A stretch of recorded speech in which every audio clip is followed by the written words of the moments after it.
Olá, pessoal, sejam bem-vindos ao terceiro e último tópico do módulo 5. Nós vamos identificar então aqui com vocês hoje estratégias de prevenção, de redução de danos e tratamentos relacionados ao uso de substâncias. Então, para introduzir o conteúdo, já revisando aquilo que vocês viram nas aulas passadas, a gente sabe que o uso de substâncias psicoativas entre os jovens ele é uma questão de saúde pública, né? Ele demanda uma atenção urgente pelo impacto que ele tem no funcionamento cerebral. A adolescência e o início da vida adulta, então, são períodos vulneráveis, críticos, né, no desenvolvimento, tanto de padrões de comportamento quanto no desenvolvimento de transtornos mentais. E também o uso de substâncias, né, como o álcool, o tabaco e as drogas ilícitas, ele pode gerar grande impacto, tanto na nossa saúde física, na mental e social dos jovens. Então, ele vai exigir que tenham abordagens direcionadas específicas para esse público. A partir disso, então, as estratégias de prevenção e de redução de danos e os tratamentos, eles vão ser componentes fundamentais para mitigar esses riscos associados ao uso de substâncias. Então, para iniciar, nós falaremos primeiro da prevenção. Então, a prevenção, ela busca impedir o início do uso da substância e, quando não é possível, atrasá-lo, né, retardá-lo e minimizar os riscos associados a ele. As estratégias de prevenção, então, elas podem ser aplicadas tanto em um nível populacional, quanto as campanhas públicas, que são realizadas muitas vezes pelo governo, e individual, né, quanto a intervenções educacionais e psicossociais, principalmente nas escolas. Nesse sentido, alguns estudos vão trazer, então, que intervenções escolares, que vão desenvolver, então, habilidades sociais e emocionais, elas vão ser mais eficazes do que aquelas que apenas informam o perigo do uso de substâncias, né, até porque elas têm como objetivo fortalecer a resiliência, né, e além de promover uma tomada de decisões saudáveis também entre os jovens. Além disso, existem alguns outros programas voltados para as famílias desses jovens que já possuem um abuso, uso de substâncias, que vão promover um monitoramento parental. Então, seria uma orientação aos pais de como acolher os seus filhos, né, promover uma comunicação aberta entre as famílias, e essas também vão ser eficazes na prevenção. O segundo ponto, então, seria a redução de danos. A redução de danos é uma abordagem voltada para minimizar os riscos associados ao uso de substâncias sem exigir, então, uma interrupção total do consumo. Ela vai ter como objetivo proteger tanto o indivíduo quanto a sociedade, né? Então, ela vai reduzir os danos relacionados ao uso, tanto de drogas ilícitas quanto lícitas. Ela é uma abordagem mais pragmática, como a gente pode perceber, que ela vai reconhecer, então, que a abstinência nem sempre é uma meta imediata ou viável para determinado indivíduo. Então, a primeira estratégia individual para redução de danos é, por exemplo, um uso mais seguro da substância. Então, muitos estudos vão mostrar práticas como o consumo de água adequadamente, ou você conhecer as dosagens seguras para utilizar uma determinada substância, né, fazer uma pesquisa anterior, ou até evitar a mistura entre substâncias também, e contar com uma rede de apoio durante um uso recreativo. Outra estratégia, então, seria a informação e a conscientização. Então, é muito importante que haja uma divulgação de informações sobre efeitos de curto e longo prazo das substâncias, né, que ajudem, então, os usuários a tomar decisões mais conscientes e a reduzir o risco tanto de overdose quanto de complicações graves.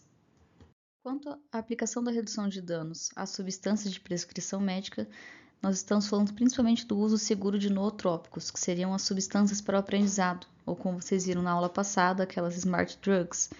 Então, o ideal seria evitar um uso prolongado, sem um acompanhamento adequado médico, né?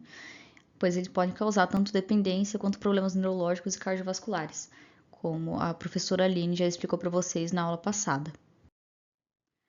Além disso, para prevenir um uso inadequado, tem algumas outras estratégias que a gente já até trouxe para vocês no módulo 4, que seriam muito mais relacionadas ao controle de estresse, né, uma promoção de hábitos saudáveis, então, como exercício físico, uma alimentação balanceada, que a gente vai falar para vocês no próximo módulo. E além, né, que são estratégias que podem ajudar a evitar uma sobrecarga acadêmica e até levar a esse uso de nootrópicos para melhorar o desempenho. Por último, também existem estratégias de ações coletivas e políticas públicas, como, por exemplo, os programas de troca de seringas e testes rápidos, que têm como objetivo, então, prevenir as infecções, tanto por HIV ou por hepatite, entre os usuários, né, de drogas injetáveis. Além disso, a gente tem que reconhecer a importância das campanhas de conscientização, né, além daquelas que são realizadas pela mídia em ações em massa, né, Também temos as de testagem aleatória nas estradas, por exemplo. Elas ajudam, então, elas já têm indicadores que ajudam a reduzir o índice de acidentes de trânsito relacionados ao uso de substâncias, principalmente ao álcool. E o último ponto de hoje, então, falando dos tratamentos. Os tratamentos eles relacionados ao uso de substâncias, eles envolvem tanto intervenções farmacológicas como as psicoterapêuticas e as de reinserção e reabilitação social. E elas vão ser ajustadas, então, de acordo com a substância que o paciente ele faz uso ou a fase também que ele está, seja essa fase de dependência, abstinência ou de recaída. O outro ponto importante dessa questão do tratamento é focar na individualização dele. Então, cada paciente ele vai apresentar fatores biológicos, psicológicos, sociais únicos, né, que vão influenciar nesse desenvolvimento da dependência. Então, cada paciente precisa ter uma abordagem personalizada. Além disso, tem alguns fatores que devem ser considerados. É a substância que ele está utilizando, né, a duração do tempo do abuso daquela substância. Além disso, a saúde física e mental dele também tem que realizar uma triagem em cima disso. E como que é a rede de suporte dele, né? Então, seria a rede familiar ou a rede de amizades? Qual o suporte social que esse indivíduo tem para conseguir manter um tratamento? Começando, então, pelos tratamentos farmacológicos, existem 3 modalidades de tratamento farmacológico. Seria o de intoxicação aguda, né? Seria um tratamento mais imediato para aquela situação.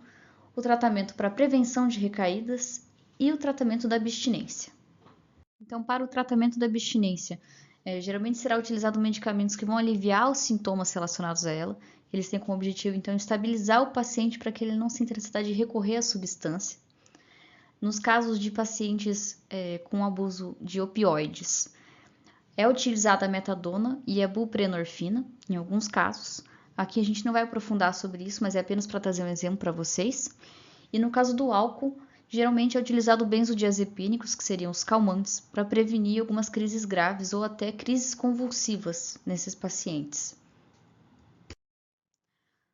Além disso, falando sobre a prevenção das recaídas, então, alguns medicamentos eles são utilizados para reduzir o desejo do paciente ali pela busca da substância ou até bloquear os efeitos prazerosos que essa substância poderia ter para ele.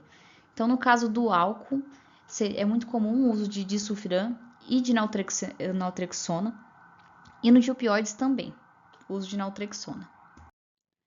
Então, aqui a gente trouxe um estudo que investigou a eficácia da naltrexona no tratamento, né, do transtorno por uso de álcool, e esse estudo mostrou como resultado que a combinação então, da naltrexona com a terapia de habilidade de enfrentamento, que seriam as terapias comportamentais e cognitivas, ela se mostrou mais eficaz na prevenção de recaídas, em comparação com o grupo placebo, né, que foi o grupo que só realizou a terapia, dentro de um período de 12 semanas.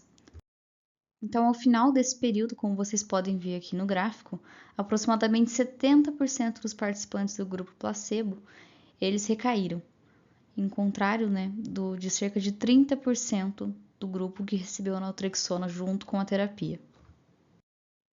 Falando então sobre os tratamentos psicoterapêuticos, apesar de a gente ter trazido um estudo que mostrou a importância das intervenções farmacológicas, essas intervenções farmacológicas elas possuem um peso maior quando utilizadas junto com uma intervenção psicoterapêutica, como a gente viu no exemplo anterior. Então, as terapias comportamentais e cognitivas elas são as mais recomendadas para esse caso de uso de substâncias.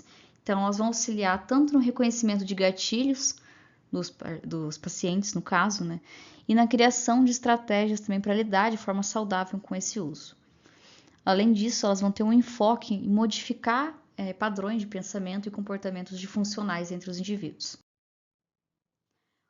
Outra opção também muito viável é a de terapia de grupo e apoio social. Muitas pessoas não têm necessariamente condições de pagar uma terapia individual ou ter o acompanhamento individual, mas a gente sabe que muitos centros, né, como os alcoólicos anônimos ou os narcóticos anônimos, oferecem suporte emocional. Além disso, também há um acompanhamento pelo Centro de Atenção Psicossocial, como o CAPS-AD. Por fim, a última modalidade de tratamento seria a reabilitação e a reinserção social desses indivíduos. Então, ela vai trazer um suporte contínuo para eles, né, após um tratamento farmacológico ou psicoterapêutico, por exemplo, que seriam aqueles programas de longo prazo que envolveriam a educação, uma formação profissional, até uma assistência na busca por um emprego, além da restauração também dos laços sociais daquele indivíduo, né, e a funcionalidade dele dentro da sociedade. Nesse sentido, a gente precisa falar sobre a Rede de Atenção Psicossocial, ou RAPS, que é oferecida aqui no Brasil gratuitamente para a população. Então, ele oferece um suporte através do Centro de Atenção Psicossocial de Álcool e Drogas, como o CAPS-AD, que eu comentei anteriormente. Vai ter alguns serviços, então, de que vão integrar esse tratamento médico com o tratamento psicológico para os pacientes, né, além de promover algumas ações de reinserção social, como, né, a formação profissional ou essa assistência na busca de trabalho que eu comentei anteriormente com vocês. Também existem as comunidades terapêuticas, que seria um tratamento residencial, ele é mais intensivo para casos de dependência química e geralmente eles possuem serviços conveniados com o governo. Quem quiser saber mais sobre a nossa rede pública, né, assistencial em relação ao uso de substâncias, a gente colocou uma cartilha que descreve o passo a passo, né, como funciona essa rede de atenção psicossocial. A gente colocou ela no material complementar para vocês e está disponível também no Moodle para quem tiver interesse. Então, para resumir a aula de hoje, o que a gente viu, né, que a prevenção, a redução de danos e o tratamento integrado, eles devem ser abordagens que vão considerar tanto o desenvolvimento psicológico e social de cada jovem, bem como o contexto familiar e cultural deles. A difusão de informações científicas, então, e a implementação de políticas públicas eficazes e a criação de redes de apoio, elas são essenciais para que a gente possa reduzir os danos causados pelo uso de substâncias. E além disso, a redução de danos ela vai oferecer então uma abordagem mais pragmática, né, que visa minimizar os riscos sem exigir que o indivíduo ele pare, né, completamente de utilizar uma determinada substância. Outro tópico que a gente abordou então foi que o tratamento, né, multidisciplinar ou multifacetado, ele vai combinar algumas abordagens farmacológicas, tanto para aliviar os sintomas de abstinências e prevenir recaídas, como as terapias psicoterapêuticas e o suporte social. E por fim, a reintegração social e a reabilitação de longo prazo, elas vão ser essenciais então para garantir que a recuperação seja sustentável, né? Que você dê um suporte a longo prazo para um determinado paciente, que ele consiga ter uma vida sem a dependência de substâncias e se inserir novamente na sociedade.